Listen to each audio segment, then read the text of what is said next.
on a demandé d'estimer le salaire après 15 années d'expérience.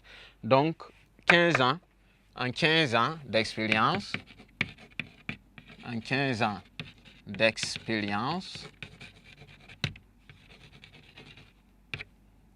X vaut 15. Donc, on remplace la valeur de X dans l'équation de la droite de régression. Donc, Y devient combien? Y égale à 4,16 fois combien?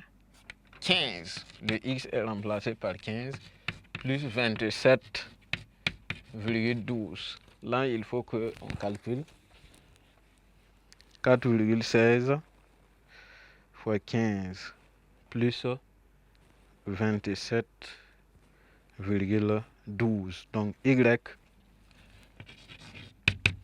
égale à 89,58.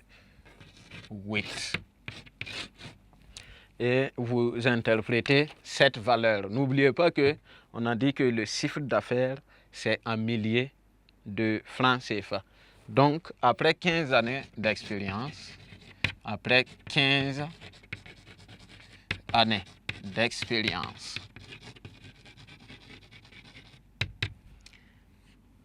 le salaire annuel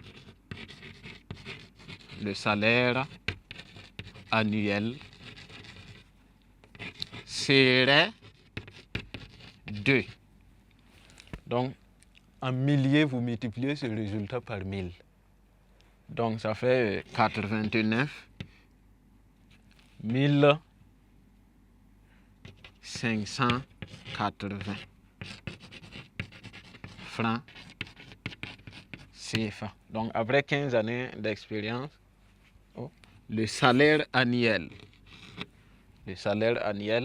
serait donc de 89 580 francs, tout simplement. Donc, voilà, nous avons utilisé les statistiques, surtout la statistique, c'est pour pouvoir projeter et faire des prévisions pour déterminer des valeurs futures.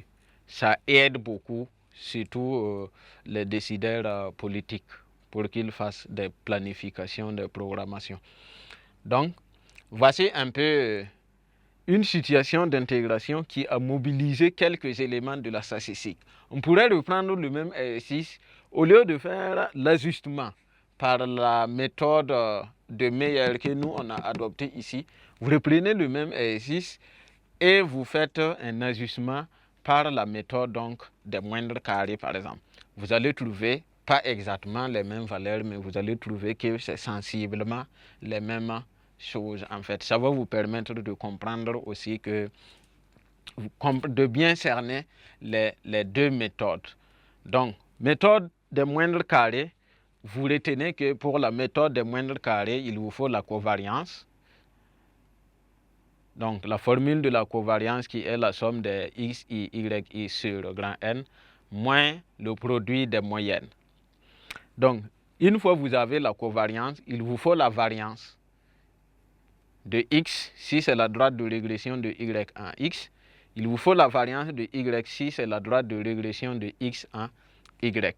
Une fois que vous avez ces éléments, vous pouvez facilement déterminer la valeur de a et la valeur de b pour revenir remplacer tout simplement dans votre équation de droite réduite qui est sous la forme de ax plus b. Si c'est la méthode des moindres de Meyer plutôt, vous divisez votre nuage de points en deux sous-nuages de même effectif ou d'effectifs différents de 1. Ça veut dire que si l'effectif total est impair, vous ne pouvez pas avoir une égalité. Donc en ce moment, vous rangez indifféremment, soit à gauche, soit à droite. Donc genre 6 et 5. Là, c'est 11. Vous ne pouvez pas diviser pour que l'autre soit 7 et l'autre 4. Ça doit être différent de 1. Vous calculez les coordonnées des points moyens des sous-nuages respectifs G1 et GD. Si c'est la régression, puisque là, c'est la droite en V, vous placez G1 et GD et vous tracez la droite. Si c'est l'équation de la droite qu'on veut, vous avez une infinité de méthodes, passant par la collinéarité et toutes les méthodes de détermination de l'équation de droite que vous connaissez.